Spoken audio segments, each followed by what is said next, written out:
사회를 맡은 전남대 김순석입니다.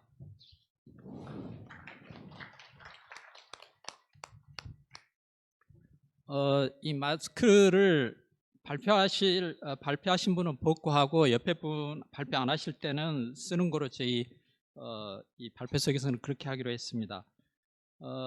우선 오늘 그 발표를 하실 교수님을 소개하겠습니다. 인하대학교의 김성탁 교수님이십니다.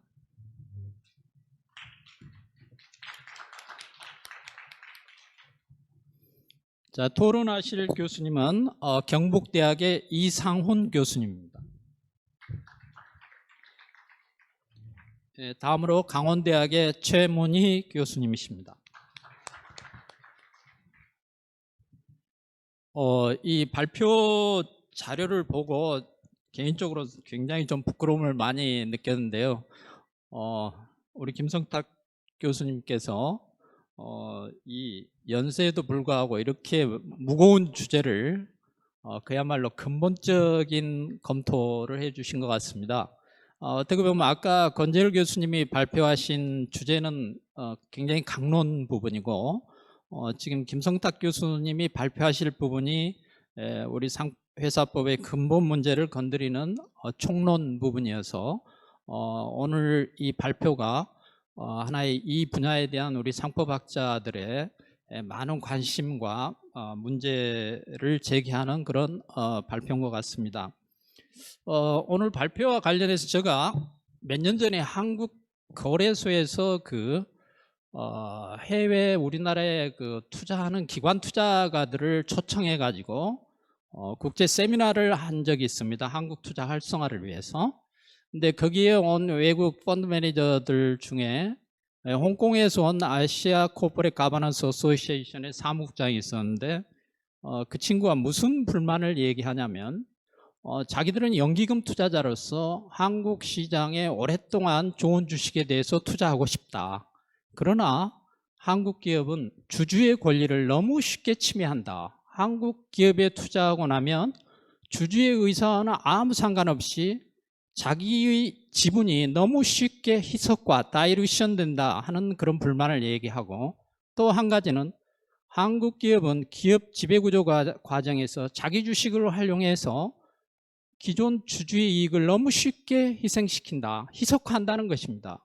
그래서 이 회사법이 이게 영미에서 발달된 제도, 서구에서 발달된 제도 아니겠습니까? 이 본질을 누구보다 잘 아는 사람들인데 이 지금 우리가 주주에 대해서 하고 있는 이 제도가 그 사람들 눈에는 뻔히 보여버리는 거죠. 그러니까 결국 이게 궁극적으로는 코리아 디스카운트로 나타나서 예를 들어서 삼성전자 주식이 만약 미국 주식이었으면 저 정도 가격이 있냐, 훨씬 더 많은 더 높은 가격에 평가를 받고 있을 것입니다.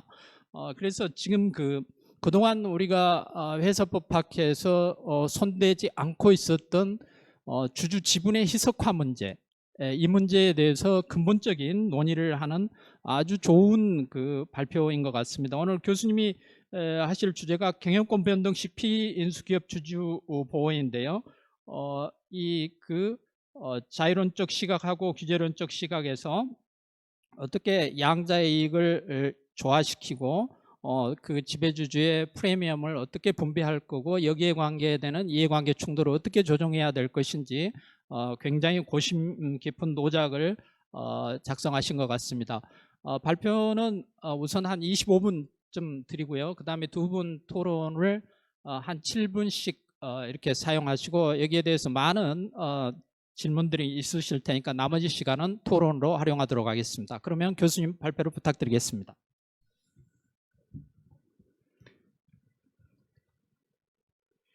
네, 저는 인하대학교의 김성탁 교수입니다. 제가 발표를 하기 전에 잠깐 제 개인적인 소회를 먼저 말씀을 드리겠습니다.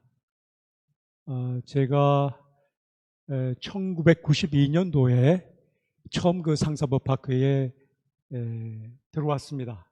입문을 그때 했었습니다. 그러면서 신고식을 했는데요. 그때 발표를 그때 92년도에 했었어요, 처음. 그러면서 오늘 딱 봤더니 30년이 지났더라고요. 근데 제가 내년 이맘때 퇴역을 하거든요. 그래서 2022년도에 그 입대 신고식을 냈고, 그리고 1년 땡겨서 오늘 퇴역 신고를 하게 됐다는 그런 생각이 들어요. 그리고 이렇게 발표 기회를 주신 상사법학회 정말 고맙게 생각을 합니다. 그리고 이번 주제는 상사법학회에서 이런 주제로 해줬으면 좋겠다라고 해서 아예 제목을 정해주셔서 저는 그 내용만 고민을 하면 됐습니다. 어떤 제가 글을 쓸 때 저는 사실 제일 어려운 게 어떤 주제를 정하는 게 제일 어려웠는데 그 주제를 정해주셔서 저는 그 범위 내에서 제 생각을 정리하고 고민하고 그렇게 했습니다. 이 제목은 이 경영권 변동 시의 그 피인수기업 주주보호 이렇게 되어 있고요. 기본적으로 그 지배주주 그리고 그 나머지 주주, 보통 소수주주, 뭐 소액주주 이렇게 표현을 하기도 하는데요. 비지배주주 또 뭐 일반주주 뭐 이렇게 이야기할 수 있을 것 같습니다. 이런 그 지배주주와 그리고 나머지 일반주주 사이에 그 이익조정 문제가 되겠는데요. 지배주식을 양도하는 과정에서 그 지배주주, 종전의 지배주주가 프리미엄을 받고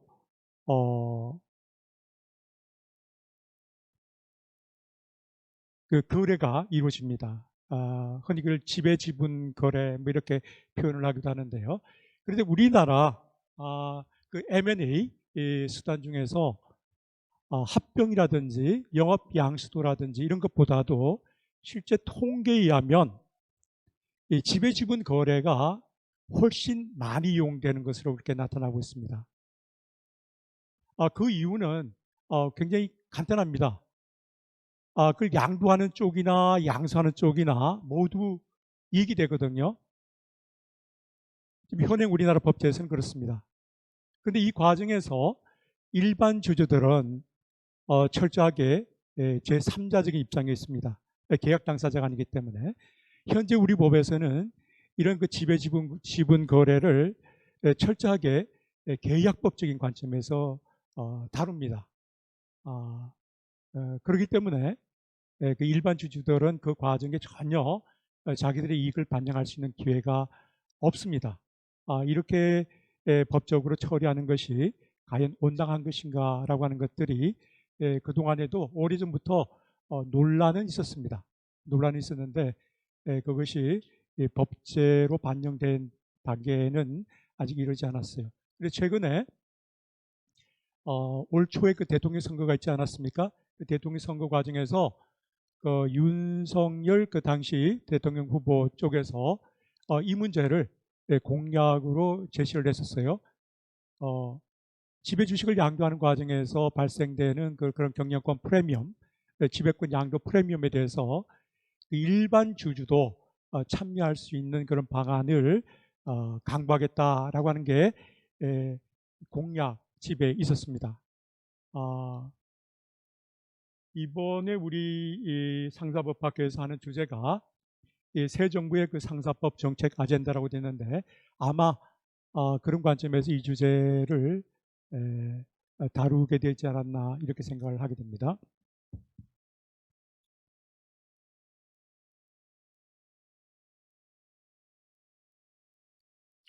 그런데 이 지배주식 양도 과정에서 발생되는 그 이해 조정의 문제는 사실은 그 양도회사 그리고 인수회사 그리고 그 대상이 되는 회사 그 안에서의 그 지배주주 그리고 일반 주주의 관계의 그 이익 조정 문제도 있습니다. 그런데 지금 최근에 이슈가 되고 있는 내용은 바로 그 대상 회사에 있어서 지배주주와 일반 주주 사이에 그 이익 조정에 관한 문제예요. 결국 이 문제는 그 지배권 프리미엄에 대해서 지금 현행 법상으로는 지배주주가 독점하는 그런 형태로 되어 있는데 일반 주주가 거기에 대해서 그러면 아무런 말하자면 자기의 목소리를 낼 수 없고 거기에 대해서 어떤 이익을 누릴 수 있는 그런 위치에 있지 않는가라고 하는 그런 문제 제기가 있습니다.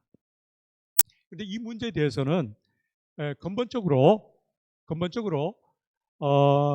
그 우리 기업에서 그 지배주주의 어떤 역할, 그 존재, 기능 이런 것들을 어떻게 바라볼 것인지, 그리고 그 지배주주가 누리고 있는 여러 가지 그 사적인 이익, 이런 것들을 우리가 어떻게 이해할 것인지라고 하는 그런 문제가 이 문제의 어떤 출발점이 된다, 그렇게 생각을 하게 됩니다.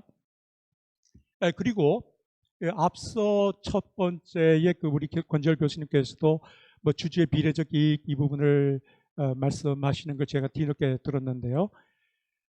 주식의 그 비례적 가치라고 하는 게 지배권 프리미엄에 대해서도 미칠 수 있는지, 그리고 어느 정도 미칠 수 있는지, 그리고 지배권 프리미엄이라는 것이 어느 정도의 어떤 조건 하에서 정당화될 수 있는지, 이런 문제가 이 문제를 다루는 데 있어서 핵심적인 그런 고민거리가 된다, 그렇게 생각을 하게 됩니다. 제가 그 뒤늦게 나눠드린 그 자료가 있는데요. 그 앞에 있는 그 유인물하고는 기본적 내용은 다르지 않습니다. 다만 그 순서를 조금 달리해서 설명을 했습니다. 그 나눠드린 유인물에 입각해서 말씀을 드리겠습니다. 우선 그 지배권부 주식 양도, 일반적인 주식 양도와 다르게 그 주식 양도를 했을 때 회사 지배권이 수반되는 그런 주식 양도의 경우에는 일반적인 주식 양도와는 다르게 여러 가지 좀 다르게 봐야 될 점이 있다. 우선 지배권이 변동된다는 것이죠. 그리고 기존의 지배주주가 새로운 지배주주로 교체가 되면서 그 새로이 그 지배주주가 된 사람들이 갖고 있는 어떤 사람인지에 따라서 그 사람의 경영 능력이라든지 경영 철학이라든지 뭐 이런 거에 따라서 회사의 기업 가치라든지 그리고 주주들이 갖고 있는 이 주식 가치에 많은 영향을 미치게 된다는 것이죠. 그래서 단순히 이 부분을 이 주식 양도 자유 원칙이라고 하는 그런 명제 속에서 바라볼 것인가라고 하는, 아니면 달리 봐야 되는 것인가, 뭐 이런 고민이 필요하다고 생각을 하게 됩니다.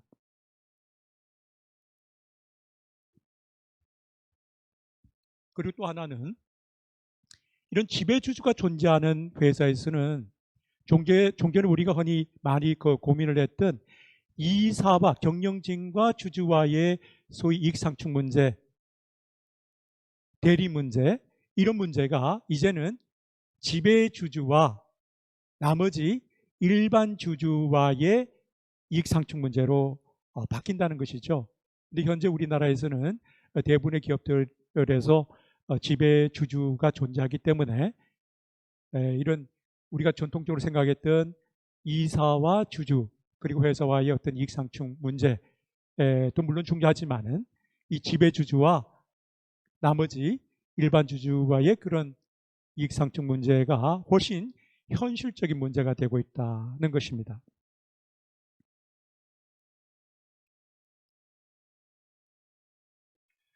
이런 그 지배주주가 갖고 있는 여러 가지 소위 프리미엄이라고 하는 게 있거든요. 사적 이익이라고 하는 게 있습니다. 여기에 대해서 우리 상법이, 회사법이 직접적으로 규율하는 것들은 없습니다. 그러나 규정 여러 군데에서 이 지배주주의 어떤 사적 이익을 통제하는 그런 규정들이 산재되어 있긴 해요. 그러나 이런 것들도 지배주주로 있는 동안에 받는 통제이지 지배주식을 양도할 때는 아무런 통제가 없습니다. 그렇기 때문에 지배권 프리미엄, 그러니까 지배주식을 양도했을 때 받는 이런 지배권 프리미엄은 그야말로 지배주주가 독점하는 것으로, 그것이 또 용인되는 그런 상태에 있습니다. 뭐 이런 것들이 갖고 있는 그 현재 상황이라고 하는 거, 현재 우리 여러 가지 실정적인 그 조사에 의하면 우리나라의 기업 그 인수 수단 중에서 아까 전에 말씀드린 것처럼 합병이나 영업양도 이런 것보다도 이 지배 지분에 의한 기업 인수가 훨씬 많다, 건수가. 그것은 지배권을 양도하는 쪽이나 그것을 양수하는 쪽이나 모두 경제적으로 메리트가 많다는 것이죠. 일단 법적 규율이 없습니다. 그야말로 이 문제를 철저하게 계약법적인 문제로 이해를 합니다. 회사법적인 규율이 없는 것이죠. 이런 그 법적 규율이 없는 상태에서 굉장히 쉽게 지배주식을 양도할 수 있고 그 과정에서 쉽게 경영권을 인수할 수가 있습니다. 그러다 보니까 특히 우리나라의 경우에는 대주주가 갖는 지분이 굉장히 낮습니다. 삼성전자의 경우만 봐도 과거에 그 이건희 회장의 지분이 4% 정도죠. 그리고 뭐 계열회사 이렇게 특수관계인 다 포함해서 25%가 안 됩니다. 그 정도의 지분을 가지고 회사에 대한 지배권을 행사하고 있거든요. 그러다 보니까 적은 지분의 인수만으로 회사에 대한 지배권을 통째로 안게 되니까 기업의 경영권을 인수하는 쪽에 보면은 이거는 굉장히 가성비가 높은 투자가 돼요. 설령 프리미엄을 준다 하더라도 그게 아주 싸게 먹히는 겁니다. 그러다 보니까 이거는 양도하는 쪽도 프리미엄을 누려서 이익이 되고 그 기업 경영권을 인수하는 쪽에도 훨씬 적은 비용으로 경영권을 인수할 수 있고 그런 메리트가 있어서 굉장히 많이 이용이 되고 있다. 그런데 이게 과연 정당하냐라고 하는 거예요. 이 문제가. 여기 대해서는 크게 두 가지 논란이 있습니다. 하나는 지배주식이나 가누리는 그런 지배주식을 양도하는 과정에서 얻게 되는 이 경영권 프리미엄, 이 지배권 프리미엄이라고 하는 것은 이것은 지배주주가 온전히 독점적으로 누릴 수 있는 이익이냐 아니면 누군가의 것, 다시 말하면 일반 주주의 것인데 그것을 지배주주가 편취하는 것이냐라고 하는 이 부의 편취에 대한 논란이 있습니다. 또 하나는 이런 지배 지분의 이런 거래에 대해서는 철저하게 현재 우리 현행법에서는 계약법적인 문제로 다룹니다. 근데 우리 사법의 지도 원리가 이 계약 자유 원칙 아닙니까? 그렇기 때문에 회사법적인 어떤 규율이 없는 상태에서 그야말로 계약 자유 원칙에 따른 자유를 만끽하는 그런 기업 인수 수단이 되는 것이죠. 그 과정에서 그 이해 당사자라고 볼 수 있는 그 대상 회사의 주주는 그야말로 제3자, 국외자의 그 지위에 있고 아무런 그 이익을 주장할 수 있는 그런 제도적인 그런 수단이 없는 그런 상태에 있습니다. 현재 우리 법에서 이 문제와 관련된 몇 가지 제도들이 있는데요. 예를 들면 상법에 정관에 의해서 주식의 양도를 제한할 수 있다. 이때 그 이사회 승인을 받도록 하는 그런 조치가 있습니다만은 이것은 비상장 회사에서만 쓰여질 수 있는 것이고 우리가 지금 다루고 있는 지배 지분의 거래는 별로 쓸데가 없는 그런 조항입니다. 또 10% 이상의 주식을 취득할 때에는 즉시 그 내용을 통지하게끔 하는 그런 제도가 있습니다. 이 내용도 회사가 주식을 통지할 때 그 상대방인 회사에 통지하는 것이고 그 취지는 지금 우리가 보는 지배 지분의 거래에 있어서 이익 조정 수단과는 관련이 없습니다. 또 자본시장법에서 그 5% 의무 공개 매수 제도를 두고 있는데요. 이것도 10인 이상으로부터 주식에 대한 그런 취득일 때만 적용이 되는 것이고 막말로 10인이 아니라 9명으로부터 지배지분을 취득할 때는 전혀 여기에 손길이 미치지 못합니다. 그러니까 이 규율의 어떤 제도로서의 실효성이라든지 의미는 사실상 현재 이루어지는 지배지분 거래에 있어서는 그야말로 무용지물인 그런 결과입니다. 그래서 현행 여러 가지 상법이나 자본시장법의 여러 가지 내용들에 의해서 이 부분을 규율할 수 있는 제도가 사실상 거의 없다. 뭐 없다 이렇게 단정을 지어도 좋을 만큼 그런 규율의 공백 상태에 있어요. 그 과정에서 그 일반 주주는 그러면 여기 대해서 아무런 그 이익 말하자면 법적으로 주장할 수 있는 그런 이익이라는 게 없는 것이냐라고 하는 그런 문제가 고민을 하게 됩니다.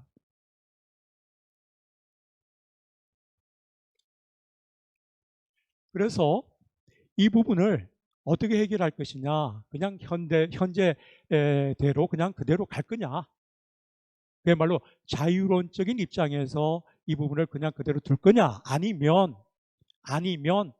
문제가 있으니 그럼 어떤 문제인지 어떻게 규율할 거냐, 이런 두 갈림길을 가지고 고민을 하게 돼요.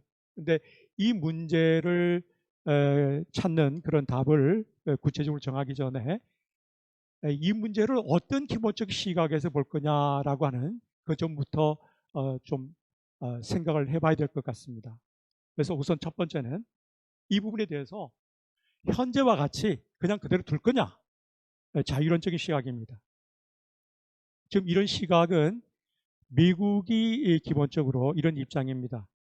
미국에서는 기본적으로 자유론적인 시각에서 아무런 법적 규율을 하지 않습니다. 지배지분의 것에 대해서. 다만 지배주주의 충실 의무라고 하는 그런 수단에 의해서 규율하는 정도입니다. 우리나라도 기본적으로 규율을 하지 않는다는 점에서는 미국과 같습니다. 더욱이 우리나라의 경우에는 지배주주의 충실 의무도 인정하지 않기 때문에 미국과 비교한다 하더라도 훨씬 이 지배지분의 거래에 있어서는 그야말로 자유로운 그런 상태, 법적 규율이 없는 그런 상태에 있습니다. 여기에 대조적인 그 방식이 규제론적인 시각입니다. 문제가 있다, 규제를 해야 된다. 바로 그런 입장에 서 있는 대표적인 입법례가 그 EU 회원국들, 그리고 이런 EU 회원국의 그런 입장, 이 규제론적 시각이 현재는 그 유럽 EU 회원국뿐만 아니라 많은 국가에서 이게 퍼져나가고 있는 그런 상태에 있습니다. 이렇게 두 개 아주 대비되는 아주 접근 방식, 하나는 그대로 두자, 자유론적인 그런 접근 방식, 또 하나의 방식은 아니다, 이것은 그대로 둘 수 없다, 규제해야 된다라고 하는 접근 방식. 이 중에서 우리는 그럼 어떤 방식을 취해야 될 것인가라고 하는 그런 고민을 할 필요가 있다 생각을 하게 됩니다.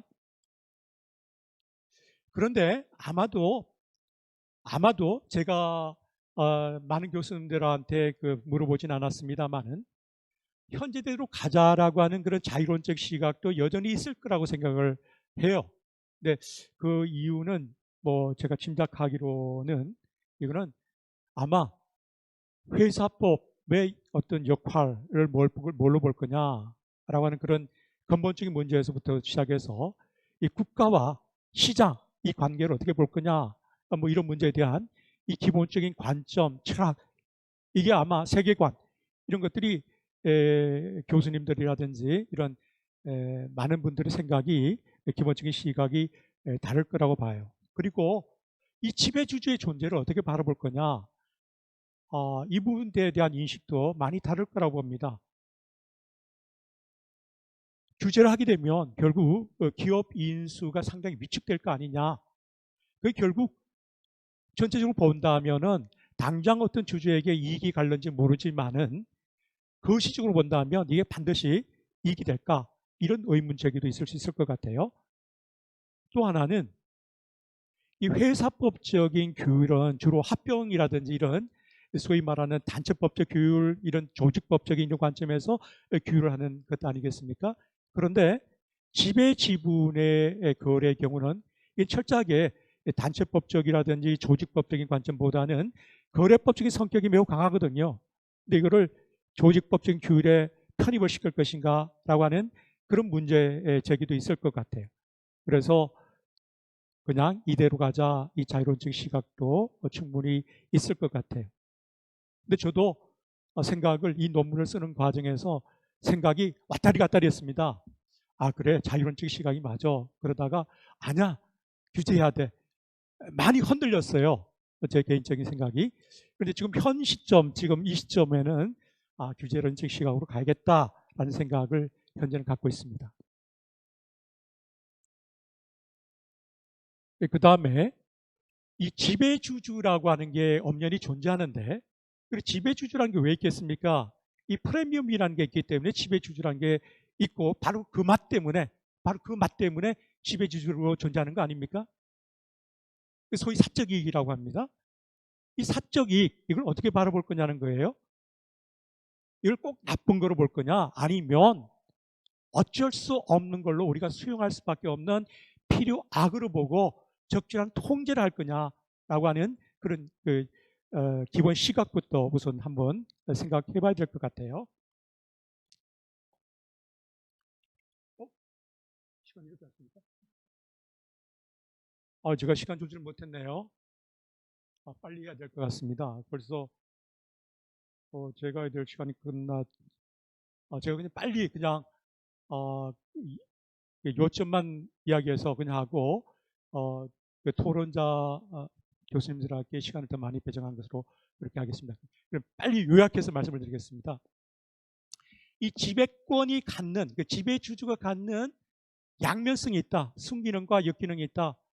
그 순기능이라고 한다면은 일반 주주가 해주지 못하는 감시 기능을 대신해주고 거기에 따른 이익을 일반 주주도 누린다.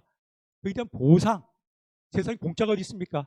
지배주주가 아무런 프리미엄 없이 해달라고 하는 것은 이건 그야말로 날강도지죠. 그런 거 현실적으로 성립될 수 없는 것이죠. 그에 대한 일종의 보상으로서 지배권 프리미엄의 정당성은 어느 정도 수용할 수밖에 없는 거 아니냐. 그러나 역기능도 있다는 것이죠. 거의 과도할 때 지배적 지위를 남용해서 어떤 일반 주주 이익 그리고 회사 이익을 편취하는 그런 부분도 분명히 있기 때문에 결국 이 부분을 필요악이라고 본다면은 이걸 어떤 조건 하에 수용할 거냐는 거예요. 제가 생각하는 거는 통제 조치가 있다면 수용하고 통제 조치가 없다면 수용할 수 없다. 저는 그렇게 일단 정리를 했습니다.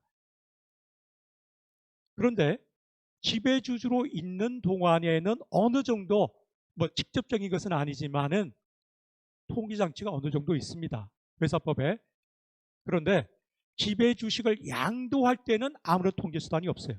그렇다면 이거는 통제수단이 없다면은 통제수단이 갖추어지기 전까지는 그것은 정당화될 수 없다. 저는 현재 그런 입장입니다.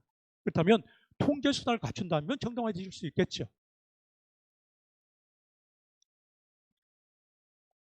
그 다음에 지배권이 그럼 누구한테 기속되느냐는 것인데, 저는 기본적으로 이 지배권의 문제를 소유권, 회사에 대한 소유권의 입장에서 생각을 했습니다. 우리 민법의 소유권 개념입니다. 이 소유권의 개념은 그야말로 민법 211조인가요? 그 조문에 의하면 전면적인 사용 수익 처분권이에요. 그래서 회사의 경우에는 모든 주주가 그 주식수에 비례해서 지배권을 갖는다. 귀속이라는 측면에서는요. 그런데 행사는 그렇게 할 수 없거든요. 그렇기 때문에 결국 다수결의 원리에 따라서 바로 그 지배주주에게 지배권 행사를 맡기는 겁니다. 그러면 지배주주가 갖고 있는 경영권, 지배권 프리미엄에 대한 배분 문제는 어떻게 되냐? 귀속의 문제와 행사의 문제와 배분의 문제는 조금 구분지어서 봐야 된다는 게 제가 이 글에서 쓴 논지입니다.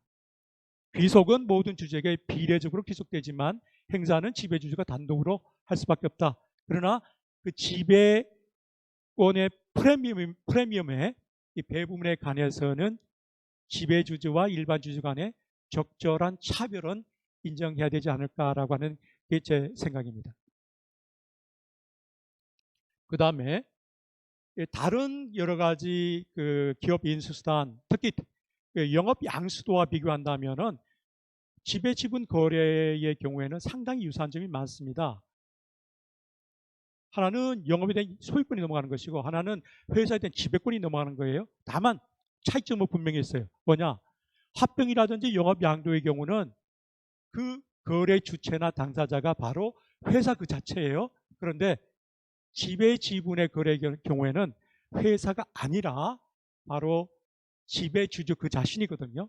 바로 그런 거래 주체나 당사자가 하나는 회사이고 하나는 회사가 아니고 지배주주 개인이라고 하는 점이 있기 때문에 거기에 따른 차이는 분명히 여기에 대한 어떤 규제를 함에 있어서는 분명히 차이를 둬야 된다. 네, 그런 생각입니다.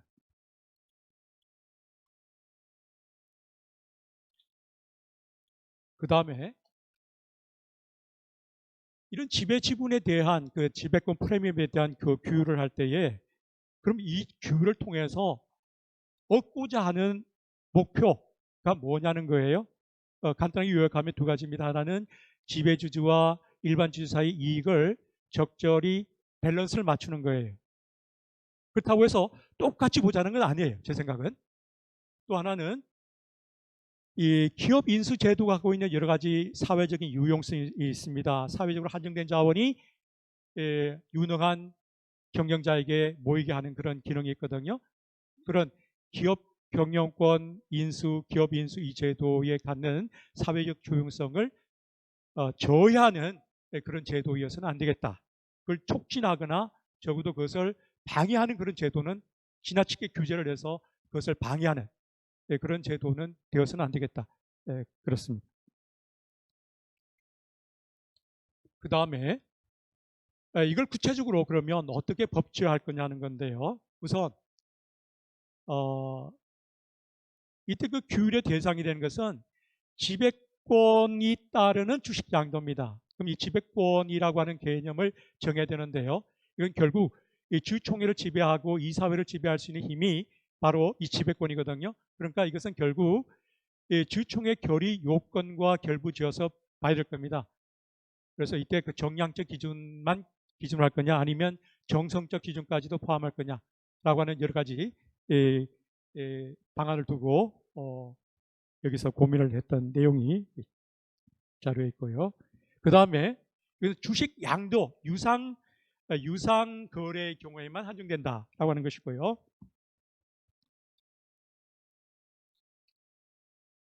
그 다음에 이게 사실 제일 중요한 부분인데요. 이 프리미엄을 배분하는 방식에 있어서 간단하게 말씀드리겠습니다.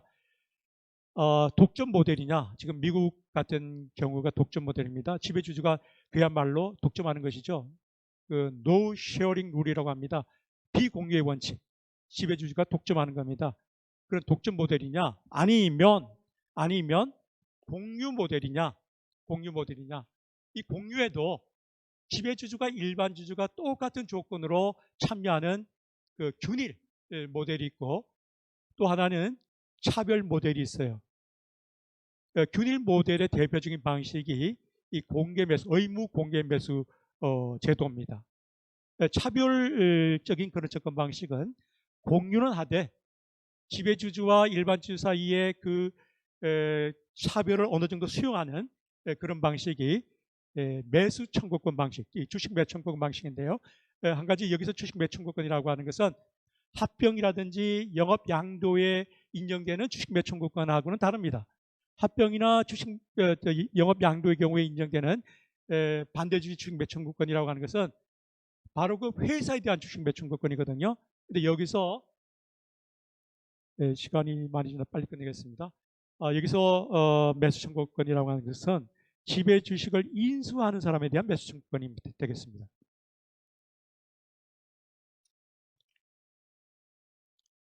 그 다음에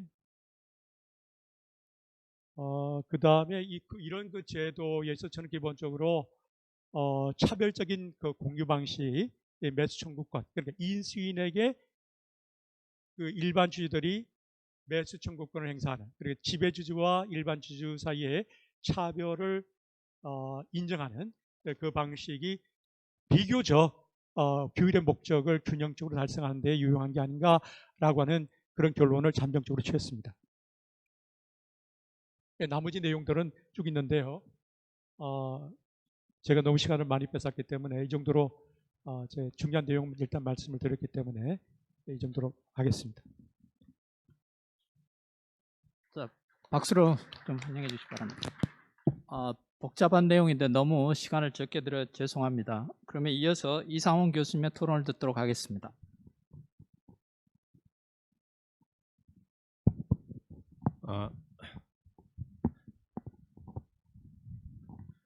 예, 그 토론 바로 시간이 없으니까 들어가겠습니다. 이 그런 주제는 요새 의무 공개 매수 이 양쪽 저기 윤석열 정부에서 공약으로 했었던 사항이고 민주당 쪽에서도 공약은 아니었습니다만은 그 이용우 의원이 발의한 상장회사 특례법에 보면 이제 있는 제도로 양쪽에서 모두 이것을 지금 화두로 던진 그런 굉장히 뭐 좀 핫한 상황이라고 그럴까요? 이렇게 좀 화제가 되고 있는 안건에 대해서 이제 발제자께서는 의무 공개 매수를 통해서 지배주주가 이제 지배권 주식을 양도할 때 그 지배주주만 팔고 나가는 그런 현상은 부당하다. 일반 주주도 같이 팔 수 있게 같은 프리미엄을 좀 쉐어해야 된다. 나눠 가져야 된다. 이런 게 이제 의무 공개 매수 제도인데 그 제도의 어떤 필요성 또는 그 다음에 대안으로서 적어도 주식 매수 청구권이라도 인정해 줘야 된다. 이런 내용의 발표를 하셨습니다. 그래서 이 발표문은 기존에 있던 논의를 거의 뭐 집대성한 수준의 굉장히 아주 그 역작이라고 생각이 되고 저도 많이 배웠고 앞으로 그 후학들한테 되게 참고 가치로 또 굉장히 큰 발표문이었다고 생각을 합니다.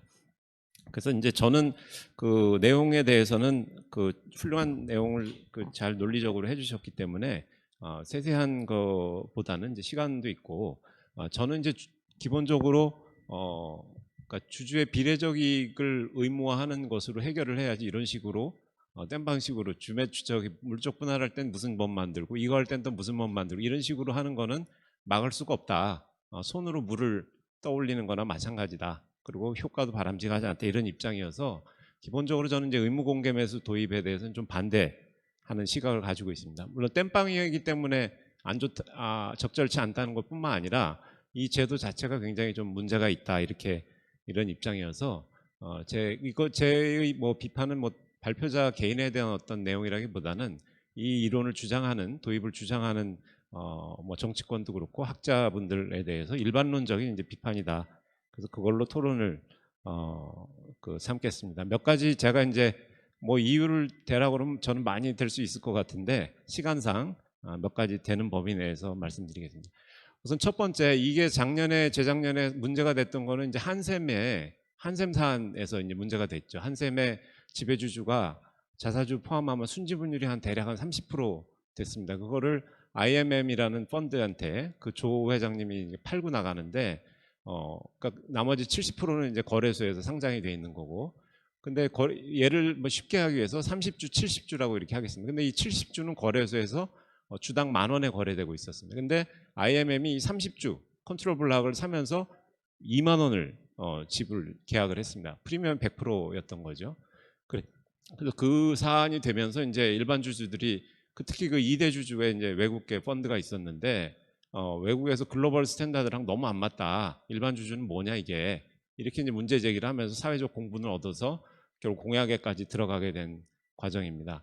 근데 이제 그거를 왜 똑같은 주식인데 거래소는 10,000원이고 당신은 2만 원 받냐.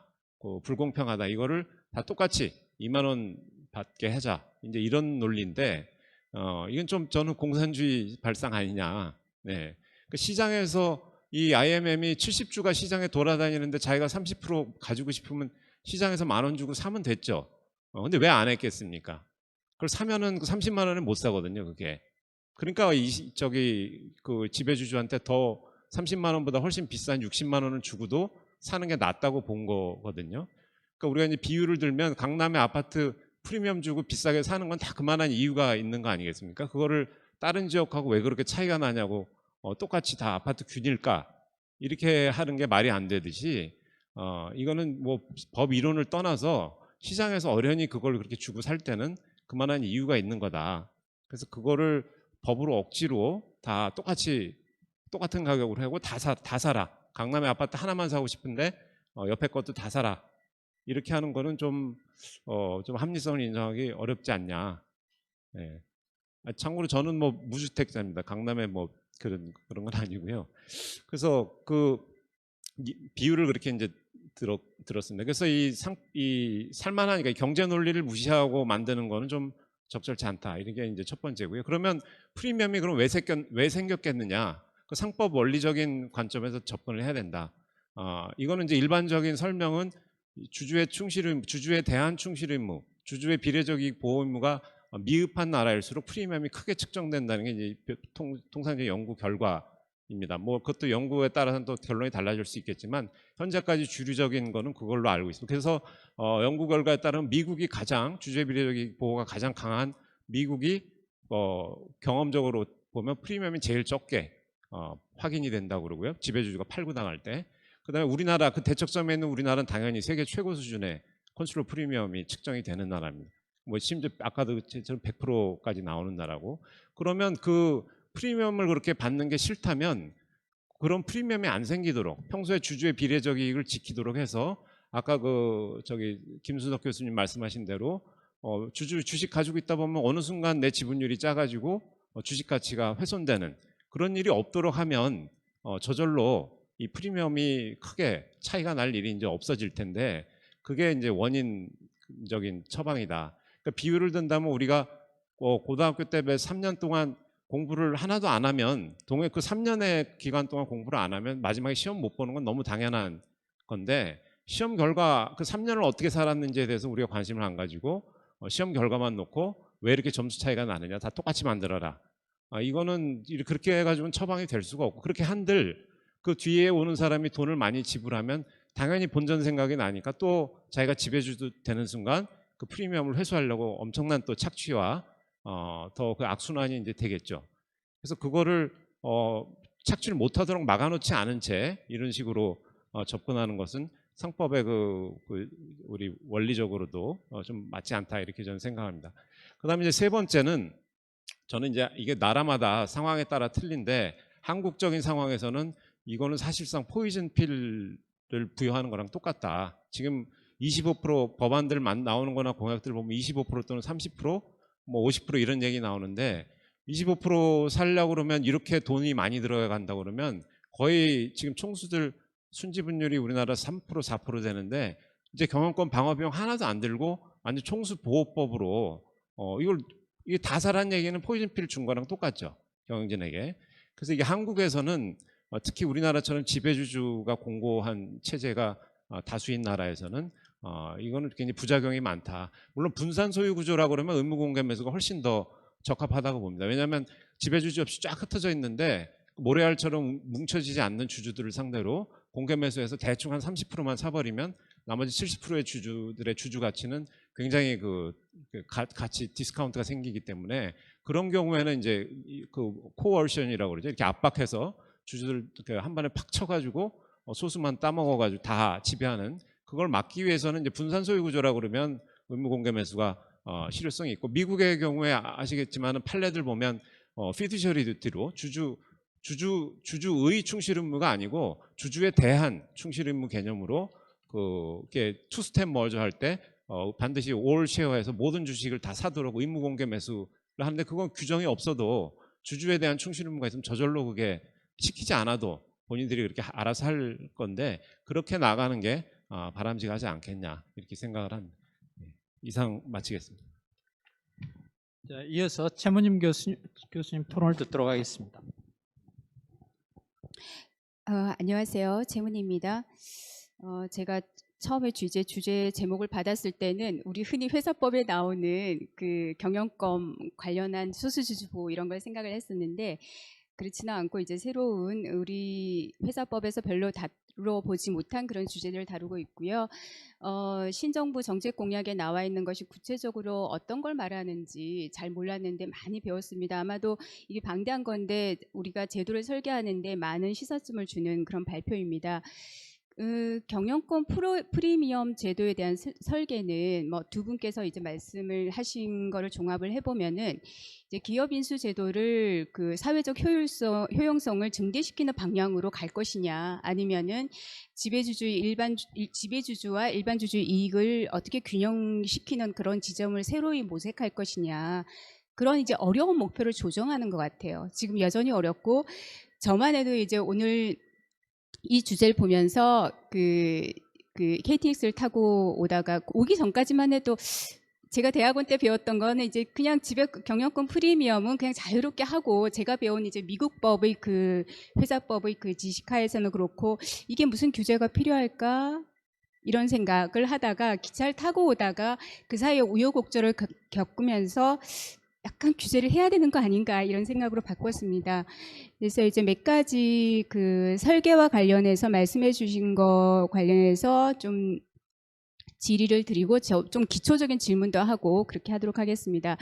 그 교수님 발표문에도 나와 있는데 뭐 아까 이제 한샘도 얘기를 하고 어느 회사가 뭐 어느 회사에서 경영권 프리미엄을 90%를 줬더라 이런 얘기를 하는데 그 구체적으로 어떻게 계산하는지 저는 사실 잘 그러니까 어렴풋이 지금 현재 주가라 그러면은 그 주가를 기준으로 해서 곱하기 주식수 나오는 게 10,000원인데 예를 들면은 20,000원을 주면은 그 차이인가? 그러면 이제 그때의 주가는 어떤 그 시점을 기준으로 하느냐에 따라서 프리미엄의 규모가 달라질 수가 있을 것 같거든요. 그리고 이제 이 경영권 프리미엄 이 논의를 할 때는 그러한 그 사적인 계약에 의해서 하는 것뿐만 아니라 예를 들어서 이제 많은 그 최근에 나와 있는 우리나라 사례를 보면은 입찰에 의해서 하는 경우도 있는데 그럴 경우는 이제 가격이 처음에 제시한 거 말고 자꾸 바뀌는데 그럴 경우에는 또 어떻게 계산을 하느냐 이런 문제들이 있는 것 같습니다.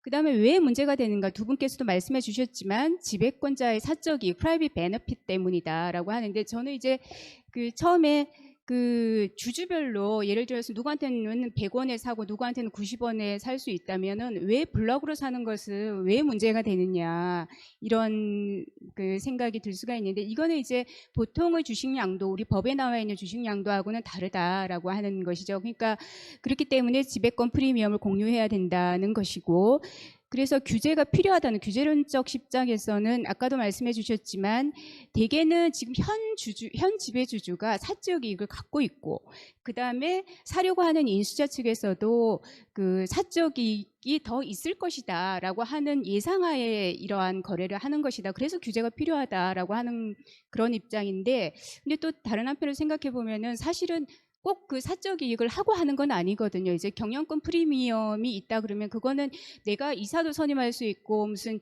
어떠한 중요한 결정을 할 수 있어서 그런 측면도 있어서 반드시 어떤 우리나라에서 문제되는 그 프라이빗 베네핏 문제 때문에 규제를 해야 되느냐? 이런 생각도 좀 해볼 수가 있는 것 같아요. 제가 그렇다는 건 아니고. 그래서 이제 그 실제로 이제 미국에서 법경쟁학적으로 볼 때 이거를 주주에게 모두 균분해서 공유해서 할 것이냐라고 하는 이제 주주 평등의 관점에서 그 보는 입장도 있을 수가 있고 그러나 이제 최근에는 뭐 고등 같은 사람, 길슨 같은 사람은 그냥 개인적으로 그 자유롭게 매각을 할 수가 있고 다만 나중에 교수님 말씀하신 것처럼 지배주주 의무로 이제 해결을 하자 이런 문제가 있는 것 같습니다. 그래서 그러면 우리나라는 이 논의가 미국에서의 자유론적 그 입장이 우리나라에 타당하냐? 근데 아까 이상우 교수님께서도 말씀하신 것처럼 그 우리나라에서는 예를 들어서 미국에서는 사실 그 실증 연구에 의하면은 그 지배권의 지배주주의 사적 이익이 그렇게 크지 않다고 하잖아요. 그런데 우리나라는 반드시 그렇지는 않기 때문에 그렇다. 그래서 조금 다르게 봐야 되는 거 아니냐. 그래서 미국에서의 논의를 그대로 우리나라에서 생각하는 것은 좀 아니지 않느냐 이런 생각이 들고요. 그 다음에 그 여기 이제 만약에 우리가 규제론으로 간다면 실제로 구체적으로 어떠한 제도를 설계할 것이가 문제가 되는데 그래서 블럭을 어떻게 그 설정을 할 것이냐 어떤 기준으로 할 것이냐를 좀 검토를 해봐야 될 것 같고 그 아까 이 교수님께서도 말씀을 하셨지만 주식 규모를 그 기준으로 하게 되면은 실제로 필요한 거래가 이루어지지 않을 수가 있거든요. 그러니까 제가 이제 저는 이걸 잘 모르지만 제가 만약에 산다 그러면 내가 이 회사를 컨트롤할 수 있는 거다 그러면 그거 아주 적게는 30%만 사도 또 많게만 생각해도 50%에서 조금 더 사면 이 회사를 이렇게 지배할 수 있는데 제가 왜 다 사야 되지? 예를 들면 100%를 다 사야 되지? 이렇게 되면은 내가 지금 나는 50%에다가 조금만 더 사서 이 정도의 가격을 지불을 해야 되는데 더 지불을 해야 된다 그러면 나는 안 하겠다. 내가 그 생각하는 이익만큼 이렇게 많지 않다. 이렇게 생각할 수도 있을 것 같아요. 그래서 사실은 그 규모를 기준으로 할 경우에 효율적 거래가 일어나지 않는다라는 그런 얘기들도 하는 것 같습니다.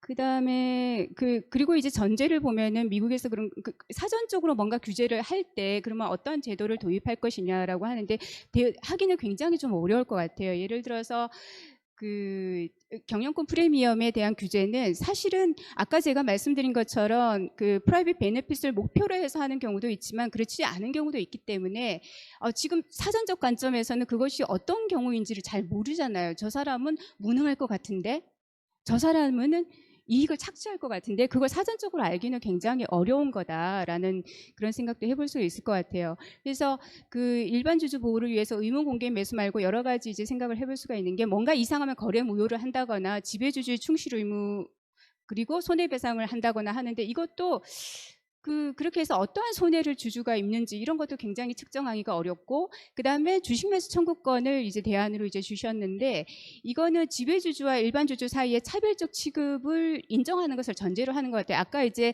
지배주주에 대해서는 10,000원을 주더라도 일반 주주에 대해서는 9,000원을 주는 걸 인정을 한다면 여전히 경영권 프리미엄을 이제 주는 것을 이제 생각을 할 수가 있는 것이고 그리고 다른 한편으로는 이렇게 그 엑시스를 주는 것은 좀 조심해야 되는 거 아닌가?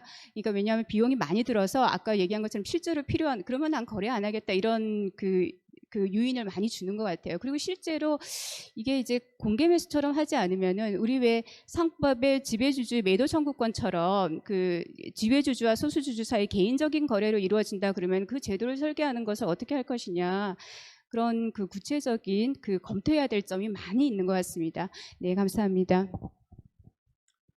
네, 시간이 좀 지났습니다만 플로에서 간단히 한 분만 질문을 받겠습니다. 예, 정 교수님.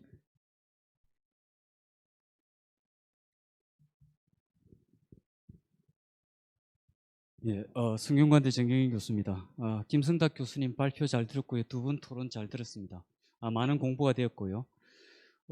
사실은 이제 이 주제가 뭐 아까 한샘 사건이라든지 그리고 또 다른 회사 사건에서도 이제 많이 문제가 됐던 사례로 신문지사에 많이 보도된 것 같아요. 그런데 발표를 들으면서 제가 조금 의문점을 가지는 것은 지배권, 지배주주라는 개념이 사실은 굉장히 상대적 개념 아닙니까? 이제 이게 과연 몇 %를 지배주주로 할 거냐?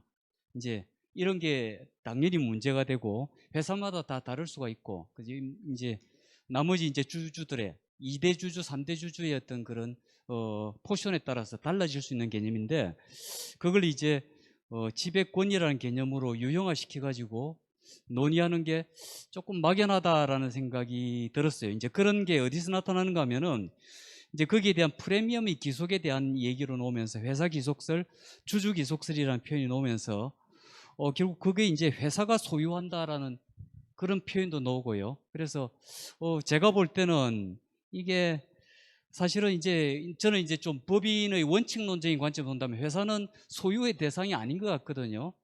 회사는 소유의 대상이 아니고 회사는 소유의 주체라고 이래 볼 때 과연 이제 여기에서 표현을 보면 회사에 대한 소유권을 누가 가지고 이런 표현이 이제 막 드러난다는 거죠. 근데 그거는 좀 근본적으로 우리 법제하고는 맞지 않지 않느냐라는 생각이고요. 그래서 제가 말씀드리고 싶은 거는 과연 이제 이러한 그 지배권이라는 건데 굳이 얘기한다면 이사회를 구성할 수 있는 그 어떤 하나의 어떤 사실상의 권리 같아요. 이제 이사를 선임해 가지고 자기가 원하는 이사로 이사회를 꾸려나갈 수 있는 권리가 결국 지배권이다라고 한다면 굉장히 상대적인 권리인데 이걸 이러한 권리가 침해됐다라는 굉장히 좀 막연한 개념을 가지고 법제화시켜 가지고 의무 공개 매수 제도로 간다는 게 이게 맞는 것인지 저도 이제 사실은 지금 신문지상에 보면은 결국 지금 이런 이 프리미엄을 팔고 나서 주가가 다 폭락하지 않습니까?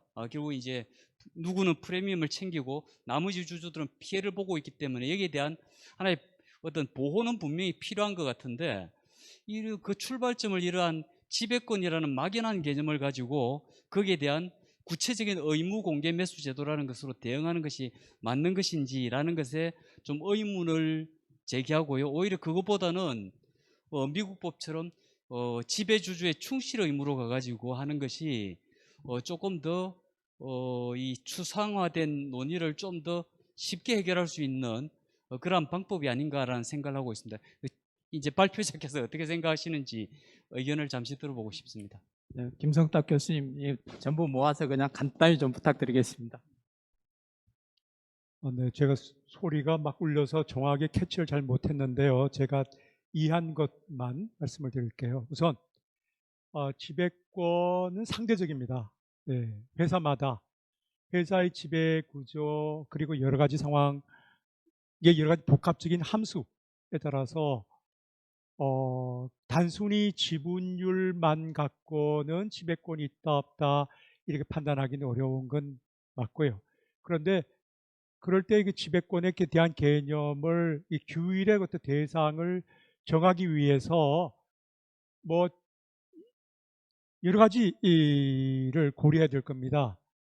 아까 전에 말씀드린 것처럼 단순히 지분율만 갖고 할 것인지, 그리고 아니면 실제적인 그런 정성적인 그런 기준까지도 고려할 것인지, 아니면 정량적인 기준을 했을 때에 그것이 맞지 않는 회사도 있을 수 있기 때문에 그것을 보완하는 다른 수단을 둘 것인지, 예를 들면 그 요건 지분율에 해당된다고 해서 바로 규제 대상되는 것이 아니라 어떤 그 융통성 있게 적용할 수 있는 그런 여지를 두기 위해서 뭐 여러 가지 입법적인 기술이 있겠죠. 뭐 예를 들면 뭐 그냥 추정 방식이라든지 아니면 뭐 실질적 지배 요건에 의해서 보완한다든지 뭐 그런 방식이 있을 것인데, 그러나 여하튼 현상적으로 모든 회사의 지배권의 존재는 존재하거든요. 뭐 극단적으로는 지배주주가 없어서 경영자가 이사들이 회사를 지배하는 경우도 있지만, 그런 경우를 가지고 여기서 말하는 지배권, 바로 지배주식의 양도라고 보지는 않습니다. 지금 여기서 제가 한정한 것은 지배주식의 양도일 때에 이루어지는 것이고, 그것은 회사마다 상대적이긴 하지만은 현상적으로 분명히 존재하는 것이기 때문에, 다만 이 지배권의 범위를 어떻게 정할 것이냐는 그런 여러 가지 기술적인 문제는 있을 거라고 생각이 듭니다. 또 하나는 아마 이런 질문을 해주셨던 것 같아요. 미국식 방식의 그 일반적인 기준, 다시 말하면 이 지배주주의 충실 의무라고 하는 그런 접근 방식이 더 좋지 않겠냐는 그런 말씀을 해주셨어요. 예, 그 장점이 있습니다. 분명히 장점이 있습니다. 또 그런데 또 나름 또 단점도 있거든요. 일단 법원에 의해서 그런 유형이 만들어지기까지는 꽤 시간이 걸릴 거라는 거. 뭐 그 문제도 뭐 시간이 되면 해결할 문제니까 그게 결정적인 이유는 되지 않을 것이고요. 또 하나는 이게 사후적, 물론 그런 충실 의무라는 게 있기 때문에 일반 주주들이 협상을 할 때에 상당히 그것을 지렛대로 이용해서 협상을 할 때 유리한 도구로 쓸 수 있는 그런 장점이 있을 것이에요. 그렇기 때문에 이 지배주의 충실 의무라고 하는 그런 접근 방식도 뭐 고려할 의미는 있겠다. 근데 이것은 단순히 이런 지배권 프리미엄의 문제에 국한되는 것이 아니라 이 지배주주 일반에 관한 문제로 그 문제를 생각해야 될 것 같아요. 예, 오늘 논의를 하면서 드는 생각은 우리가 1997년도 경제위기 때 IMF가 구제금융을 하면서 우리에게 강요한 제도들이 있습니다. 감사위원회 제도라든가 회사 분할 등 기업 구조조정 제도, 그 다음에 의무적 공개매수 철폐, 이런 것들이 이제 IMF에서 우리나라 구조조정 원활하기 위해서 밀어붙였는데 결국은 미국 중심의 피듀셔리 듀리를 가지고 있는 자기들 입장에서 우리한테 피듀셔리 듀리가 없음에도 불구하고 자기 편리하게 그냥 개정했던 것이고, 또 하나는 그 개정한 게 25년 전입니다. 이미 반세기가 지나서 그때는 우리가 중진국이었고 지금은 우리는 10대 경제 대국에 들어가 있습니다. 그래서 그때 우리가 들어왔던 제도들을 이제 다시 한번, 아까 법무부도 뭐 선진회사법제 구축한다니까 다시 한번 우리 입장에서 어떤 게 더 바람직한 것인지 진지하게 검토할 때가 되겠고, 오늘 논의가 그 실마리를 제공한 거 아닌가 이렇게 생각합니다. 자, 이것으로 첫 번째 세션을 마치겠습니다. 감사합니다. 네, 감사합니다. 어려운 주제 잘 정리해서 발표해 주시고 토론해 주신 우리 사회자, 발표자, 토론자께 다시 한번 큰 박수 부탁드리겠습니다. 자, 그러면 다음 세션으로 넘어가겠습니다. 노승민 변호사의 벤처 생태계 조성 입법과제에 대한 발표인데요. 사회자, 발표자, 토론자 앞쪽으로 나오시기 바랍니다.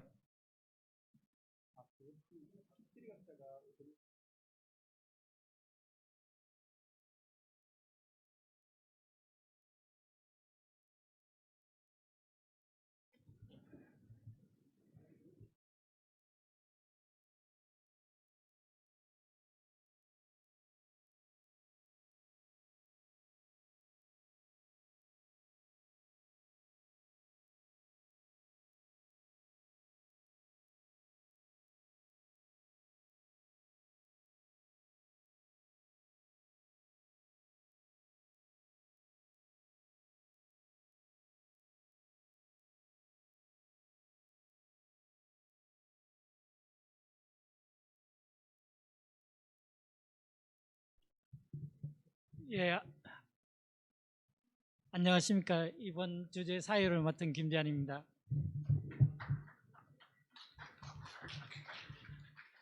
제가 사회도 보기 전에 우리 노육준 연구이사님 저기 엄포를 놔주셨습니다. 그래서 제가 조금 이번 진행은 조금 독재를 해서 빨리 4시 50분까지 끝내도록 이렇게 해보겠습니다. 지금 20분이니까 30분 정도 시간이 남았는데 그렇게 하려면은 한 15분, 18분 정도 발표를 해주시고 그 다음에 토론은 한 5분씩 이렇게 하도록 하겠습니다. 그럼 이번 주제는 벤처 생태계 조성의 입법 과제인데 발표자는 프리미어 파트너스 노승민 변호사 소개드립니다.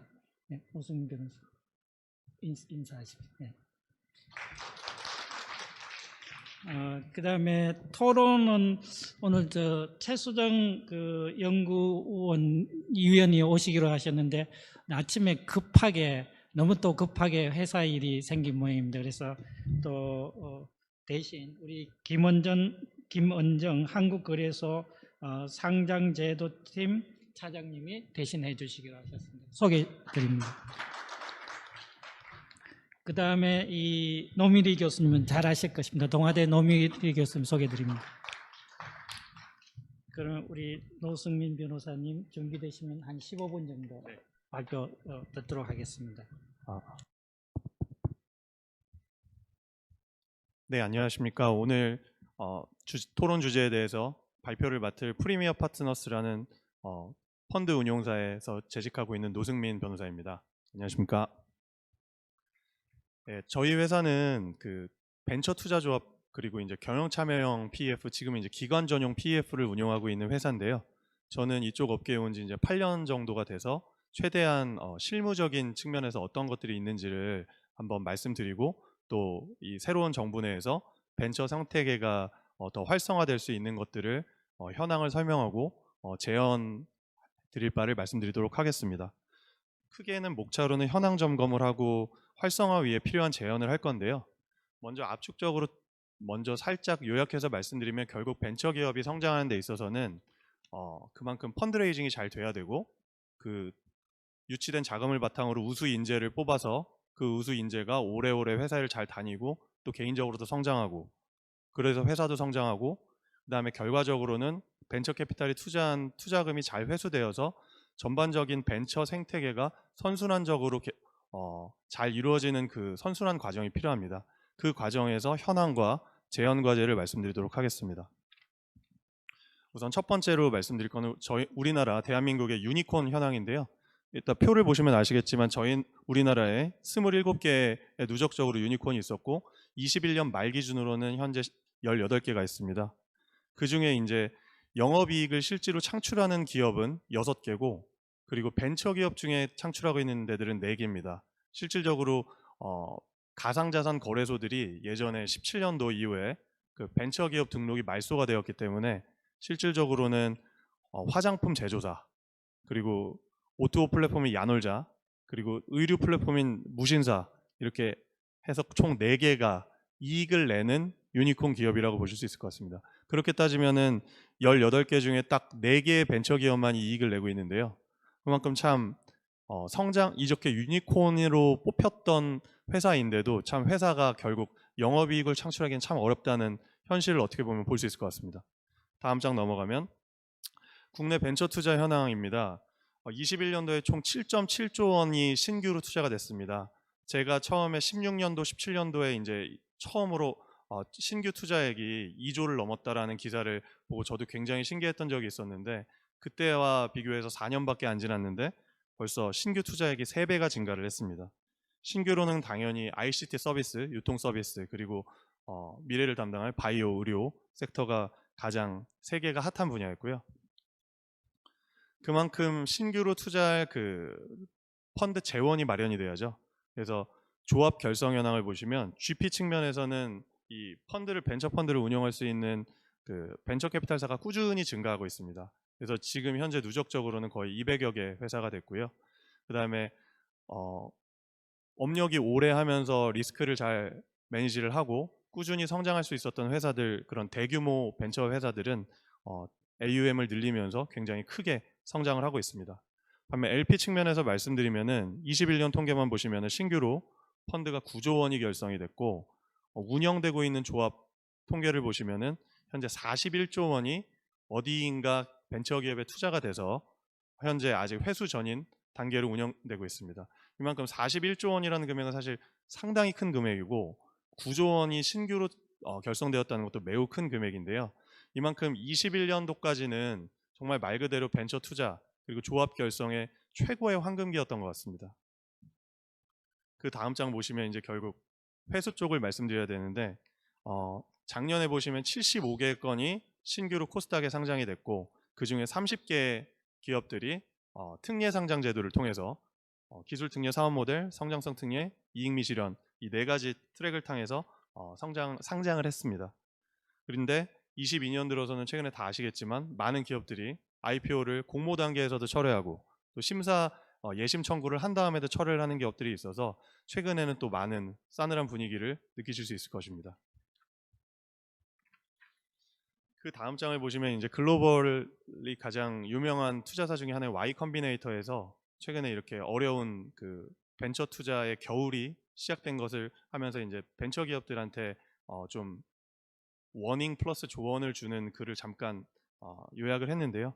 그만큼 결국 무조건 펀드레이징에만 집중하지 말고 실제로 정말 펀드레이징이 어려워질 테니 영업이익 관리를 잘 할 수 있으면서 그 비용 관리를 잘 하라는 측면에서 이런 조언을 줬다고 생각을 합니다. 그래서 실질적으로는 21년까지 굉장히 잘 이루어졌던 벤처 투자가 올 상반기 2분기부터 조금씩 슬로우 다운 되는 기미가 업계에서 보이고 있습니다. 그래도 제가 말씀드리고 싶었던 거는 결국은 어느 정부에서든 그리고 어느 때에도 불문하고 저는 성장 동력의 가장 핵심은 벤처 기업이라고 생각하는데요. 우리나라 기업 수로 봐도 중소기업이 99.9%를 차지하고 있고 고용 통계를 봐도 80% 이상을 갖고 있습니다. 그리고 신규로 벤처 투자를 받은 벤처 기업들의 그 청년 고용 현황이라든지 일반 고용 현황도 다른 기업들 비해서 압도적으로 높은 비율이 있기 때문에 결국은 우리나라의 미래도 이런 벤처 스타트업이 있지 않을까 생각을 해봤습니다. 그래서 결국은 현황을 정리하면서 한번 말씀드리는 거는 제가 초도에 말씀드렸던 대로 이렇게 많이 유명해진 기업들도 유니콘이라고 불리는데도 불구하고 돈을 벌기는 참 어렵다. 그러면은 그리고 이제 두 번째로는 벤처 투자가 실질적으로 작년에 7조 원이나 이루어졌는데 실질적으로 그만큼 기업들이 질적으로 성장을 했을까? 그리고 그만큼 그거에 맞게 우리나라의 투자 회수 시장이 활성화가 됐을까? 근데 이런 펀딩이 잘 되어도 기업들의 성장이 지체된다면 그런 문제점들은 또 어떤 것들이 있을까? 이런 것들이 저는 항상 그 실제로 기업을 검토하고 투자하면서 하고 있는 질문이고 또 조금 더 큰 글로벌적인 측면에서도 질문을 던져보고 싶었던 토픽이었습니다. 일단 간단히 생태계를 말씀을 드렸고 일단은 제가 재현적인 부분을 한번 말씀드리도록 하겠습니다. 첫 번째로는 이제 펀딩 관련된 부분인데요. 말씀드렸다시피 펀딩은 가장 잘 되고 있고 어느 때보다 펀딩을 받기는 그 좋은 시절인 것 같습니다. 20년도 8월에 벤처투자 촉진법이 입법이 된 다음에 그 벤처기업법과 중소기업 창업지원법상에 다양하게 분산되었던 규제들이 일어나가 되면서 GP상에서도 운영하기가 굉장히 편해졌고 벤처기업단에서도 특별히 그 법적인 비이클 사양의 차이를 고려하지 않고도 펀드를 받을 수가 있어서 작년에 21년에는 더 많이 펀드도 조성이 되고 기업에 대한 투자도 촉진되지 않았나 싶습니다. 요 상세한 내용들은 요 세부 사항들을 보시면 될 것 같습니다. 그리고 저희가 항상 그 투자를 하면서 사실 가장 중요시 생각하는 게 결국은 저희는 한국 시장의 M&A가 비활성화되어 있기 때문에 이 기업이 궁극적으로 IPO를 갈 수 있는 회사인가를 검토하면서 투자를 합니다. 그렇게 하다 보면은 결국은 IPO 상에서 크게 중요시 생각되는 중에 하나가 창업자 그리고 대주주 그 코파운더 집단이 얼마나 많은 안정적인 지분율을 상장 시 공모 후에도 유지할 수 있느냐라는 것들을 보기 때문에 저희는 항상 그거를 고려해서 또 투자를 해야 되는 어려움이 있습니다. 실질적으로 IPO 단에서도 공모 완료 후에 한 20% 정도는 창업자 집단이 갖고 있어야 이걸 안정적으로 보시기 때문에 저희는 좀 그걸 고려해서 투자를 한다고 봐주시면 될 것 같습니다. 근데 이제 창업주가 적은 지분율을 갖고 있기 때문에 많은 문제점들이 노출되고 또 이런 과정에서 그런 적은 지분율을 갖고 있는 창업주를 보호해주기 위해서 뭐 차등 의결권도 도입돼야 된다 이런 논의들이 많이 논의되었던 걸로 알고 있습니다. 근데 제가 투자업계에 있는 사람으로서 그런 논의들이 될 때 조금 아쉬웠던 점은 실질적으로 그런 벤처 기업들이 적대적 M&A에 노출될 만큼 실질적으로 그런 트라이얼 케이스가 있었나. 실질적으로는 저는 그런 것들이 굉장히 적었다고 보고 아까 말씀드렸다시피 영업이익을 내고 있는 벤처 기업이 4개밖에 안 되는데 적자가 심한 기업을 큰 돈을 들여서 인수할 바이어가 실질적으로 우리나라 마켓에 많은가? 라는 질문에 있어서 항상 다른 차등 의결권의 찬반 논의에서 이런 것들이 도입될 때 실질적으로 가뜩이나 굉장히 드물게 있는 M&A를 더 비활성화시키는 기재가 되지 않을까라는 그런 질문을 드리고 싶었습니다. 저희가 실질적으로 투자를 하면서 창업자 지분율을 높이기 위해서는 저희가 투자한 지분에 대해서 콜옵션을 드린다든지 아니면 BW를 발행하고 그다음에 이제 본드를 상환하는 그런 것들을 기술적으로 쓸 때가 있는데요. 이런 것들은 잘 아시겠지만 현실적으로 많은 난점과 또 어떻게 보면 규제를 회피하는 것들이 있어서 좀 바람직한 방법으로 생각되지는 않습니다. 그래서 제가 실무를 경험하면서 느끼는 거는 오히려 대주주들에게 또 스톡옵션을 주주들의 동의하에서 부여하는 것들을 한번 검토해 볼 만한 때가 되지 않았을까 생각을 합니다. 우리나라 상법 비상장회사 조항도 그렇고 상법 상장사 특례 조항도 그렇고 그거를 준용하고 있는 벤처기업법상의 스톡옵션 조항도 대주주에 대해서 스톡옵션을 부여하는 것에 대한 예외 조항은 없습니다. 그런데 지금 대부분의 벤처기업들은 창업자 지분이 오히려 전체 투자사 지분율에 비해서 적을 때가 많습니다. 그리고 창업자 투자 계약으로 저희가 스톡옵션을 발행하는 데에서는 특별 결의를 떠나서 각자 주주들이 이제 동의권을 갖고 있기 때문에 저희가 무분별한 스톡옵션 발행을 벤처캐피탈 상에서 방지할 수 있는 그런 계약상의 조항들이 있습니다. 사실 그런 상황이라면 대주주의 그 의결권을 제외하고 또 외부 주주들의 전원 동의 같은 것들이 있을 때 최대 주주한테도 스톡옵션을 부여해서 창업자의 지분율을 넓혀줄 수 있는 그런 방법들을 마련되는 게 단순히 차등 의결권 제도를 도입해서 M&A를 비활성화시키는 것보다는 낫지 않을까라는 생각을 항상 하고 있고 실질적으로 벤처투자촉진법상에서 세이프를 발행할 때도 전체 주주의 동의가 있다면 세이프도 발행할 수 있다. 이런 것들이 있기 때문에 한번 제가 생각을 해보았습니다. 그 벤처 투자 관련해서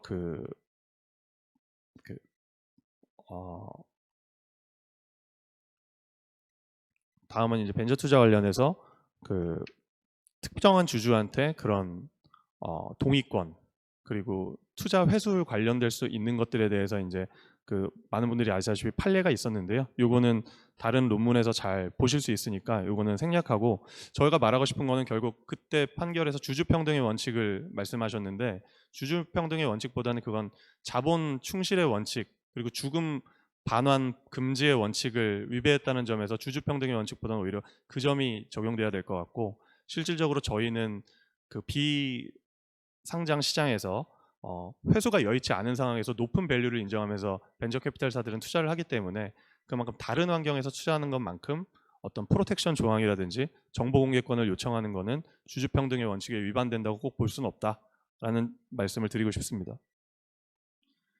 그리고 우수 인재 등용 관련해서 결국 아직도 제가 보면 결국은 스톡옵션밖에 없는 것 같습니다. 스톡옵션 관련해서는 결국은 많은 것들이 현재 벤처 생태계에서 잘 반영이 되고 있는 것 같고, 그래서 이런 부분들은 읽어보시면 될 것 같습니다. 근데 궁극적으로 벤처 기업의 많은 그 창업자분들도 우수 인재를 유치할 때 유일한 인센티브로 스톡옵션을 쓰시면서 이 벤처 기업법상의 스톡옵션 제도에 대해서 잘 인지하지 못하고 계십니다. 결국 그 조세특례조항법상의 많은 특례 조항들, 그다음 비과세 특례들을 이제 적용을 받으려면은 결국 중기부한테 신고를 하는 벤처기업법상의 적격 스톡옵션이 돼야 되는데, 이게 안 한다고 페널티 조항이 없으니까 대부분 모르고 지나가신 경우가 많습니다. 그러다 보니까 특례 조항, 조특법상의 비과세 특례 조항이라든지 이런 것들을 잘 인지하지 못하고 지나가신 경우가 많아서 그런 부분들은 좀 벤처기업가들에게 잘 노티스가 돼야 될 부분인 것 같습니다. 그리고 회수 관련해서 말씀드렸던 건 아까도 말씀드렸다시피 우리나라 회수 시장의 가장 문제점은 벤처캐피탈들이 결국 IPO에 의존할 수밖에 없다는 겁니다. 그만큼 M&A가 부진하다는 뜻인데요. 실질적으로 현금을 주고 벤처기업을 인수한 케이스는 제가 여기 적었던 하이퍼커넥트와 수아랩이라는 기업이 가장 큰 기업이었는데, 여기는 국내사들이 인수한 게 아니라 해외 기업들이 돈을 주고 인수를 했습니다. 그만큼 우리나라 기업을 현금으로 주고 인수를 하는 경우는 굉장히 드물다고 볼 수 있습니다. 대부분 최근에 이루어지는 M&A도 포괄적 주식 교환이라든지 파셜 스왑을 통해서 이루어지는 경우가 많습니다. 그만큼 캐시를 풍부히 갖고 있는 대기업들이 벤처기업의 그 컬처와 그 R&D 정도에 대해서 인정하는 비중이 굉장히 낮다고 볼 수 있는데, 사실 이 부분은 사적인 영역이라서 어떤 제도로 무조건 대기업에게 사라고 강제할 수도 없고 그런 부분인데, 저는 오히려 그런 M&A 투자금을 그 R&D 투자 비용으로 인식해서 세제 혜택을 주는 것이 그래도 현실적으로 대기업들이 그 M&A를 활성화할 수 있는 방안이 되지 않을까 생각을 하고 있습니다. 그리고 제가 오늘 아침에도 한 기업을 만나고 KTX를 타고 왔는데요. 그 기업도 글로벌 사업을 하다 보니까 해외로 플립을 하는 것들을 고민하고 계시더라고요. 그래서 많은 기업들이 글로벌 마켓에 진출하기 위해서 우리나라에서 벤처 펀딩을 받은 다음에 플립을 고민을 하십니다. 글로벌 마켓을 타겟하고 있는 곳들은. 근데 이 플립이라는 게 법률, 세무, 그 다음에 규제기관 대응, 모든 이슈가 아주 복합적으로 엮여있는 이슈이기 때문에 많은 벤처기업가들이 현실적으로 고민하시다가 결국은 포기하십니다. 그래서 이것과 관련돼서는 뭐 우리나라 기업이 해외로 나가는 게 바람직하지 않다고 보시는 분들도 있고, 또 이게 방면으로 우리나라 기업을 글로벌리 활성화하실 수 있는 방법이라고 해서 좀 찬반이 왔다 갔다 하는 부분이 있는데요. 예전에 우리나라가 지주회사로 바꾸면서 그 양도차익 과세이연 혜택 사례를 준 것처럼 실질적으로 이게 어떤 창업자나 기존 주주들이 현금 엑시트를 하는 것은 아니니 그 플립을 하는 경우에 있어서도 최소한 과세 이연 정도는 검토할 수 있지 않을까, 이런 생각을 해봤고, 그다음에 기업들한테 이런 플립 관련된 그 기본적인 것들은 교육이 되면 좋겠다라는 생각이 들었습니다. 그리고 이제 큰 두 가지 주제로 CBC 관련된 부분과 요즘 한창 벤처 투자에서 ESG 얘기가 많아서 간단히만 말씀드리겠습니다. CBC는 실질적으로 이제 작년 말 공정거래법 개정이 되면서 100% 자회사형 CBC가 만들 수 있게 되었고, 최근에 GS건설, 또 효성, LG 등에서 검토를 하신 걸로 알고 있고, GS에서는 설립이 완료된 걸로 알고 있습니다. 그래서 이런 부분이 어느 정도 금산분리에 대한 대원칙에서 예외를 주고 대기업들이 이제 벤처기업에 대한 투자를 활성화할 수 있다는 그 문을 열어주셨다는 측면에서는 저는 어느 정도 바람직하다고 생각을 하고, 이게 어느 정도 실질적으로 M&A를 활성화하는데 이제 도움이 되는 그 방법이 됐으면 좋겠는데요. 예전에도 사실은 근데 이 CBC 제도가 없었다고 해서 대기업들이 벤처기업을 인수 못했던 건 아닙니다. 다 어느 정도 다른 반개 회사를 통해서 할 수도 있었고 할 수 있었는데 결국은 벤처기업에 대한 그런 밸류를 인정하는데 조금 인색했었고 또 대기업과 스타트업의 문화 차이도 굉장히 강했기 때문에 이런 것들이 비활성화됐다는 그거 문화적인 측면이 더 강하기 때문에 CBC 제도가 이제 시행이 됨에도 불구하고 실질적으로 이게 잘 활성화될지는 조금 지켜봐야 될 것 같다. 이런 말씀을 드립니다.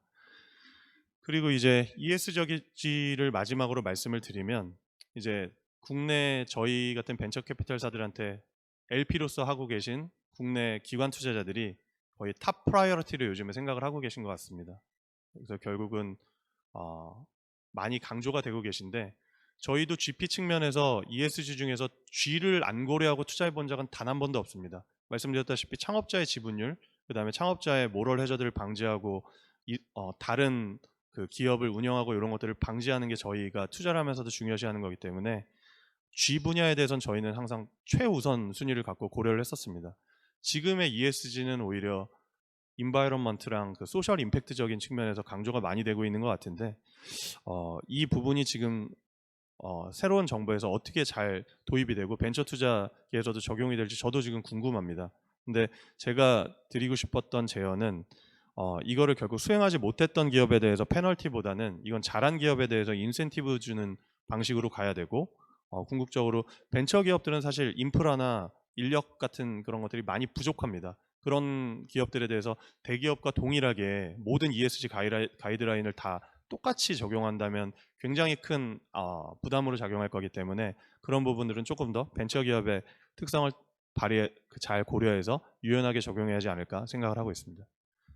그래서 결론을 말씀드리겠습니다. 지금 결국 펀딩 적에서는 지금 글로벌 매크로가 어려워서 펀딩이 조금 슬로우 다운돼 보는 부분은 있지만 사실 조합 결성이라든지 GP의 활성화 측면에서 펀딩을 받기는 아주 최상의 환경입니다.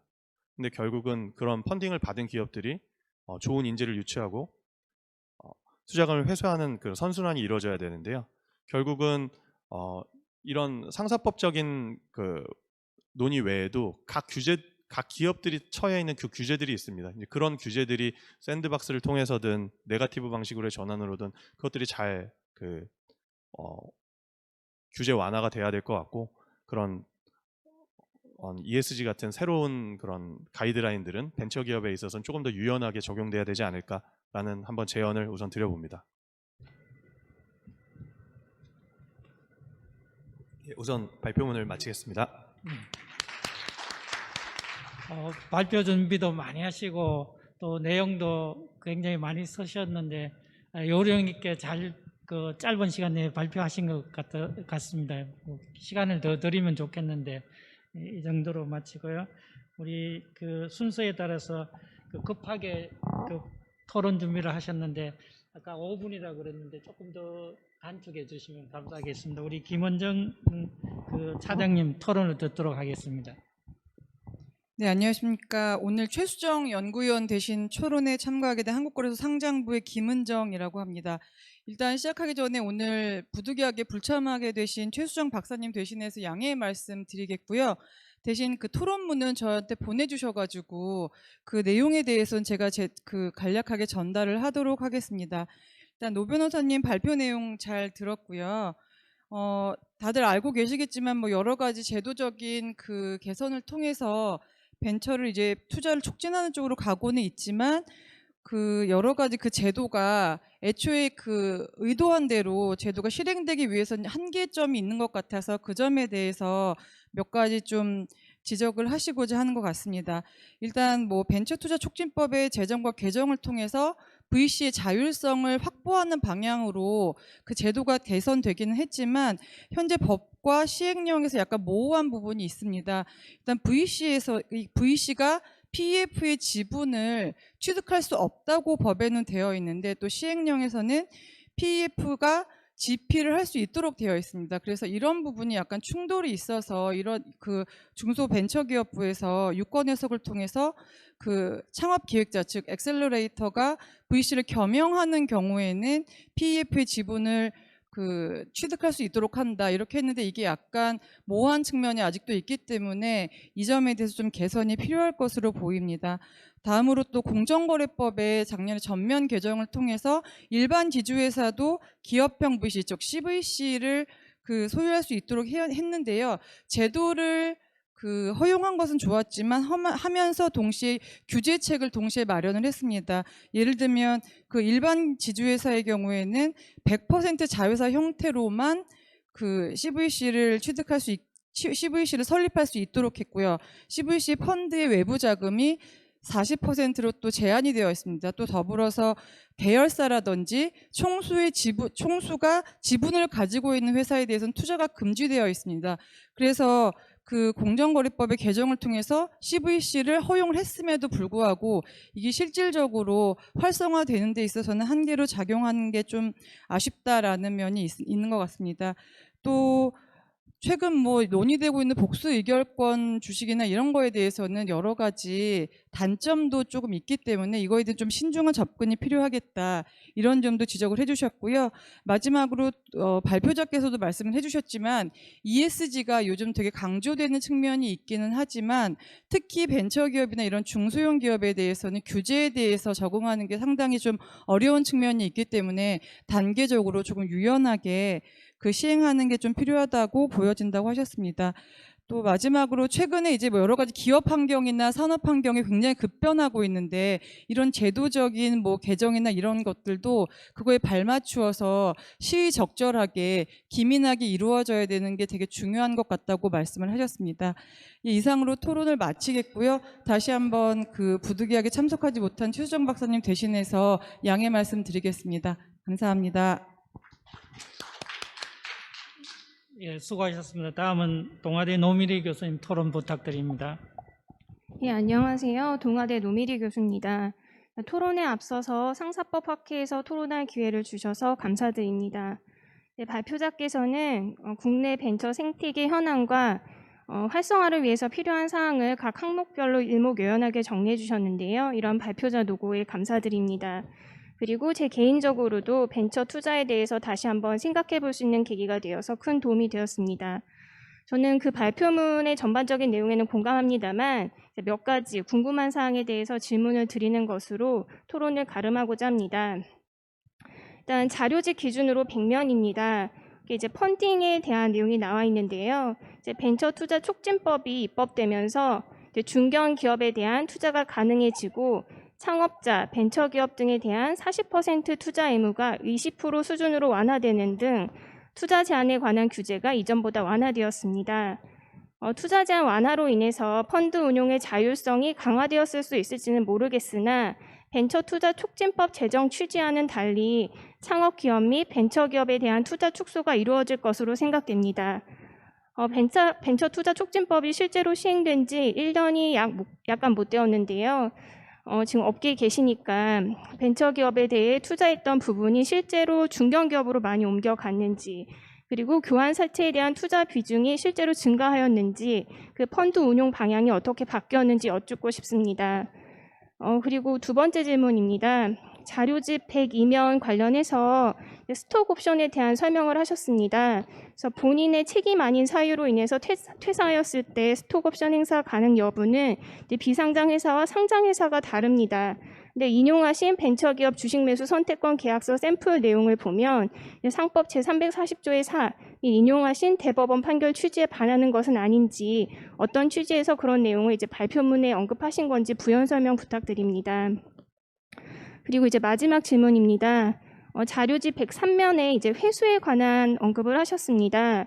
그래서 지속적으로 신규 특례 상장 제도 도입이 필요하다라고 하셨는데 이미 기술 특례 상장, 성장성 특례 상장, 시장 평가, 우수 기업이라고 하는 유니콘 특례 상장 등 여러 특례 상장 제도가 존재하고 있습니다. 지속적인 신규 특례 상장 제도의 필요성과 기존 제도의 어떠한 문제점 때문에 이러한 특례 상장 제도가 필요하다고 주장하시는 건지 이제 발표자의 고견을 여쭙고 싶습니다. 이상입니다. 예, 수고하셨습니다. 급하게 했더니면 시간이 대충 맞춰졌는데 그래도 플로어에서 혹시 질문이 있으시면 예, 성유알 교수님.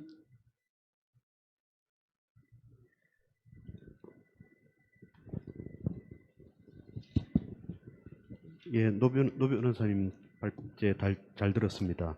제가 좀 여쭙고 싶은 거는 벤처 투자의 지금 수단이 과거에 전통적으로 상환전환 우선주가 이제 많은 걸로 알고 있는데 지금은 그 비중이나 이런 것들이 어떻게 바뀌고 있는지 하나 하고요. 그 다음에 세이프나 키스 같이 이렇게 이제 그 미국에서 많이 활용되는 그런 수단들에 대해서 이 펀드, 이 자산운용사나 이런 펀드 쪽에서는 어떻게 생각하시는지, 그리고 세이프가 지금 벤처법에 도입이 됐지 않습니까? 2020년에 도입이 됐는데 이제 세이프가 그러면은 법적 위험이 이제 완전히 클리어돼서 충분히 활용할 수 있다 이렇게 보시는 건지, 아니면은 그게 만약에 활용이 제대로 안 되고 있다면은 그 이유가 뭔지 그런 부분에 대해서 좀 말씀해 주시면 고맙겠습니다. 교수님 죄송한데 제가 첫 번째 질문을 울려서 잘 안 들렸어가지고요. 첫 번째 예.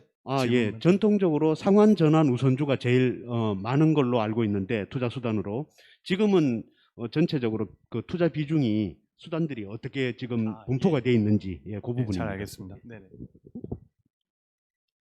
감사합니다. 요약해서 한꺼번에 이렇게 예, 답변해 요약해서 주십시오. 네. 그 두 교수님께서 질문하신 것들에 대해서 답변을 드리겠습니다. 우선 노미리 교수님께서 먼저 여쭤보신 그 실질적으로 중견기업 그 투자를 일반적으로 열어놨기 때문에 오히려 초기 기업에 대한 투자가 오히려 그 비활성화되는 거 아니냐 그런 질문을 주셨는데, 실질적으로 초기 기업들을 전문으로 하는 벤처 캐피탈 GP들이 많이 늘어나고 또 그거 바탕으로 또 그쪽을 창출하는 그쪽에 투자를 강조하는 또 LP성 자금들이 또 많이 늘어나서 실질적으로 벤처 투자 조합에서 중견 기업으로 무조건 쏠림 현상이 있고 초기 기업에 대한 그 투자가 적어진 거는 실질적으로 그렇진 않고요. 오히려 중견 기업에 대한 투자도 열렸다는 측면에서 그냥 그걸 긍정적으로 봐야 될 것 같습니다. 실질적 예전에는 M&A를 할 때만 중견 기업에 대한 투자를 할 수가 있었는데 지금은 일반적으로도 기업이 성장을 한 다음에도